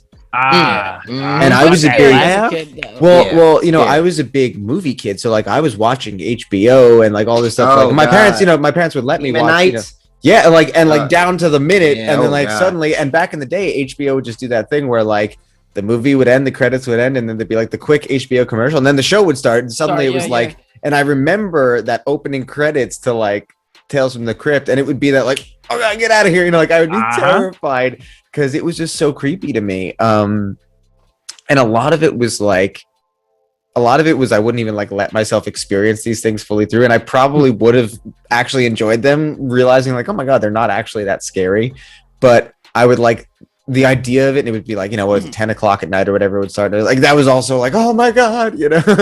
So that just terrified me as a kid for some reason. I gotta bring this up though, since you're saying that the "Are You Afraid of the Dark" theme song, dun dun dun dun, insanely scary. It's a creepy for a kids show. Absolutely scary. So y'all were afraid of that, but y'all was jamming to the Goosebumps theme song when it was because there's actually go ahead, Trav. I just want to look this guy. Goosebumps was like kind of goofy, and that Goosebumps theme was a bop. It went hard. It went hard. They were playing that somewhere at a club. Hey, nobody's bumping the "Are You Afraid of the Dark" theme, bro. That thing is scary. And it was. I'll tell you. They got the clown in the closet. And, I'll tell you what had a really creepy intro as a show, and it's an old show called Tales from the Dark Side. Oh, I remember that thing was that used to get me every time, man. Dude, it's different when you were a kid and you're sitting in your room in the dark in bed. You know what I mean? It's scary. It's true. Okay, it's so different. Let me ask you guys this: if y'all even remember this cartoon, Siegfried and Roy, they had a cartoon. And I remember as a kid, because I think it was just like the monsters, like they switched bodies with the king, and it was full of demons and stuff. I was afraid to watch that show. I was just like, because I thought that a demon was going to switch bodies with me, and then it's like I was going to be in the demon's body, he was going to be in my body. It's so funny how our imagination just goes crazy with this stuff. Yes. It really does. Like, it shows you how powerful, and it reminds you, and it reminds me for sure, like, there are still people at that age now taking in things that maybe I'm a part of. And it's like, it's a surreal thing to realize that like one of the coolest things ever was going at the premiere of the movie. There was a kid there at the premiere with his parents, and like he was probably like 6 or 7 years old, like he was tiny, And after the movie, like he was like sitting in front of us, and I remember like we were all walking out together, and I leaned down next to him. I was like, "What'd you think of the movie, man?" And he was like, "It was amazing," and I was like. My heart just exploded. I was like, this is the greatest review I will ever have. I don't care whatever happens from here. I was like, that was everything. And it's like, I don't know if he'll even remember the freaking movie when he gets older, but it's like to give that experience to someone at that age when I remember how that stuff felt, Yeah, he gonna remember that. Did he give you a thumbs up? I got a full on high five. I got the whole shebang. The same way when we were growing up and we went to see that Power Rangers, the first movie. That's right. We remember that. Dude. I remember when they when there was a trailer for that first movie, I was like, I can't believe this is happening. Like, this is insane. And I recently watched that trailer. I found it on YouTube, and I was like, but the original Mighty Morphin Power Rangers movie, like that still holds up. I mean, it's better than the Turbo movie. Like the Turbo movie, it is. It's exactly what it needs to be. It's like exactly. like obviously watching it as an adult, you're gonna be like, oh my god. But it's like it's what it is. Like and it's so perfectly done. It's so true to itself in the best way. Yeah. I mean, it's just funny why, like when Billy had the grappling hook, it's just like, well, why does he need a grappling hook for when they're jumping everywhere? Now Ivan Ooze, like he was. Well, I'm just, what's funny is like I instantly think about like now I can instantly think about like my parents, just being like, well, he likes this stuff. Yeah, it's just but like, now, wow, what is this? But what's funny is like now, like my whole family, because we all live in different places, like my whole family went individually to see this movie multiple times. Nice. And like my mom watches anime now, nice. like they like legitimately like taking in this media, like since I've started working in it, because they're like, oh my god, there's quality stuff here. These stories are interesting, these characters are compelling. Like absolutely. They'll text me with questions about stuff. Like it's so cool that like they're now fans of it, Now, I have a question for you to piggyback off of that. And this isn't the final question that I had, but I just recently listened to an interview with Anthony Anderson. And nice. He was talking about how, his mom, she always wanted to be an actress, but, she couldn't do it because she couldn't afford to do it. But, after she had him, she put everything that she had into him so that way that he can make it. And everybody, they know who Anthony Anderson is, they love him, and because he's a big star, he was able to help his mom get into acting and so she could finally do her dream. And now you just mentioned it's just like your mom is in the anime now, and then earlier during the interview you said that she wanted to get into acting. Do you think that your mom would ever be down to do some voice acting? Oh my god, she would love to. Are you kidding me? And I've talked to her about it. See? It's one of those things that like some way down the line I would love for her, because like obviously she's not going to try and pursue it as a career or anything, but like I would love to find a way for her to get to do something, even if it's some additional voice or something, and some show that I'm working on one day. That's a dream for sure. And I think one way or another it's possible to make happen. The thing is, she's a phenomenal actress, and she's one of those people who like I think would just instantly get it and just have fun in the playtime of it, and like she'll get over the tech hurdle of it. And I think she would just be so over the moon to like hear herself in something like that. I think it would blow her mind. You know what I mean? Like, so yeah, I definitely have thought about it and tried to figure out ways to do it. Like, obviously, because she lives in New York, and like she doesn't, obviously doesn't have any of this kind of gear. It's not like we could set her up with some kind of remote thing, but maybe down the road, if she comes to visit me or something, we can sneak her into something. We'll see. That would be incredible. Yeah, you never know. I know. What is the? I'm mad I can't remember the actor's name. He was in Star Wars. He was Poe. What was his name? Oh, Oscar Isaac. Oscar Isaac. Thank you. Like, his uncle was a huge Star Wars fan. Oh, right. And he got him in the background or something. Yeah, he got him in the background. So I mean, you just never know, man. And hey, Martin Scorsese put his mom in films for years. She was great in that. Yeah, she was great in was it in Goodfellas? She's the one who's been in a lot. Yeah, Goodfellas was her last one. That's but that's the one where she's Taxi Driver. She's been in a lot of his films as a known. No, I look out for your family. Yeah, for real. But that's all I had to say. Dee, did you have one last question, or did you ask all of your questions? Okay, so thank you for being here with us. Okay, so now this is my final question. The Great Turkey War is coming up. Oh, all right. Yeah, my final question. The Great Turkey War is coming up, and we are all preparing for it. And I need to know, what is your favorite dish that you love to eat on Thanksgiving? Oh my gosh, that's really difficult, because I feel like what's happened is like now I do the thing where I just mash it all together because it all just tastes good together. That Wawa gobbler. It's like, because like I love good sweet potatoes. I love good stuffing. Especially with the chestnuts in there. Big fan of turkey and gravy. It's that weird thing where it's like, give me the sweet and savory all at once. Like, I'll just mash it all together and just have one big bite. Cream spinach. Like, it's genuinely hard to pick one. That's like, it's like telling me like to choose a firstborn or something. It's like, oh God.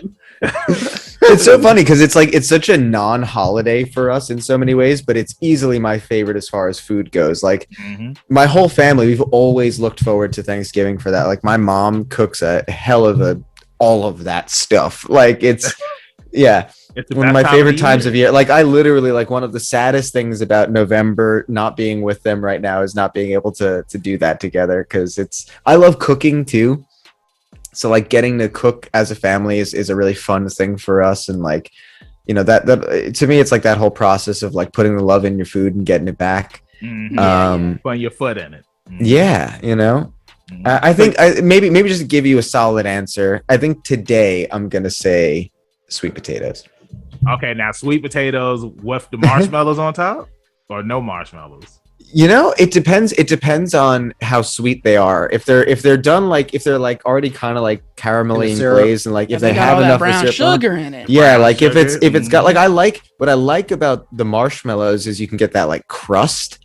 So you get a little bit of the crunch from that. Like, so with the burnt, like I'm all for some of that. So like I won't say no. I don't want it to be the point where like if I bite it, it's like, because it's just like a sugar bomb, like I want to get the like, because I also like the taste of sweet potato. So it's like, got to give me that balance, Okay. All right. Hey, that's a good answer, because it's like, we did the interviews at the con, and we've had people up here and doing the cosplay interviews up here as well. And like, nobody has said sweet potatoes yet. It's usually either macaroni and cheese or mac and cheese was the hit, stuffing, especially at the con. Yeah, the con. Understandable. What's funny? I'm not a mac and cheese guy for Thanksgiving. For me, it's like that in itself is going to take you out of the whole game, right? Like you have some mac and cheese, and you're like, see you guys in a week, like versus like I can do 2 full plates of like all the other stuff before I even know what's happening, like, and then my body will respond and be like, sorry, dude. You got to be careful with the mac and cheese, because it's like you can get a lot, and you already know, like when you're an adult, you can fix your own plate, Yeah, that's the danger. When you're a kid, your parents, they only give you they give you a little scoop, so that way that you can make sure you get your greens and all that stuff. Yeah, exactly. They're monitoring. They know. Yeah. But yeah, Ryan, thank you so much for joining us up here. Absolutely. This interview, it was fun. You're part of the Leveling Up with Benjamin Banks family now. And before we let you go, let everybody in social media land know where they can find you at. Sure. All the spaces you would think, funny enough, I'm on Twitter at Ryan Colt Levy, Instagram at Ryan Colt, just chop off the last name. And I jump on Twitch sometimes, also my full name. And yeah, I mean, most of the time I'm on Twitter, and I usually will mention the other spaces there. But wherever your normal spot to hang is, I'll probably be there. So come hang with me. Thank you guys so much for having me. This was an honor. You are all just pure joy. Hey, thanks for leveling up today. It was an honor. I feel leveled up. I feel like I leveled up today. Yeah, that's right. Thank you so much, man. And absolutely. Trav, let everybody know where they can find you at the social media land. That's right. You can head on over to the Instagram. Find me at ZK Audio. I'm also on the Twitter at TravioSCK, where I'm also on Letterboxd at the same name, where I'm ranking and rating my daily movie watches. As always, my 2021 list is coming to an end. And D, man, where they gonna find you at?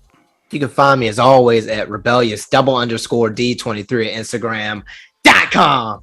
And Banks, take it away, big guy. Hey, you know where you can find me, your hero Benjamin Banks at King Benji_Banks on Twitter and Instagram. You can find me on Facebook at Benjamin Banks. I should be the first person to pop up. If not, then I need to contact Mr. Zuckerberg. Thank you, everybody, for watching this interview. Thank you, Ryan, for joining us on today's interview. Absolutely. Everybody, make sure that you check out some more of our interviews that we have here on the channel, reaction videos and reviews. We have a podcast with brand new episodes every Tuesday, and the video of that episode, including this one, will be up here on YouTube on Friday. Like I always say, keep that pinky up, stay positive, prepare for the Great Turkey War. We'll see you next time on Leveling Up with Benjamin Banks. Peace. Later. Thanks again, everybody, for watching another episode of Leveling Up with Benjamin Banks. Make sure you like, follow, subscribe to the channel. Podcast, we got that too. Make sure you give us a thumbs up and hit that bell for further episodes and notifications. Thanks a lot to our patrons. And if you don't mind, join the Patreon. We'll be having new specials coming up soon.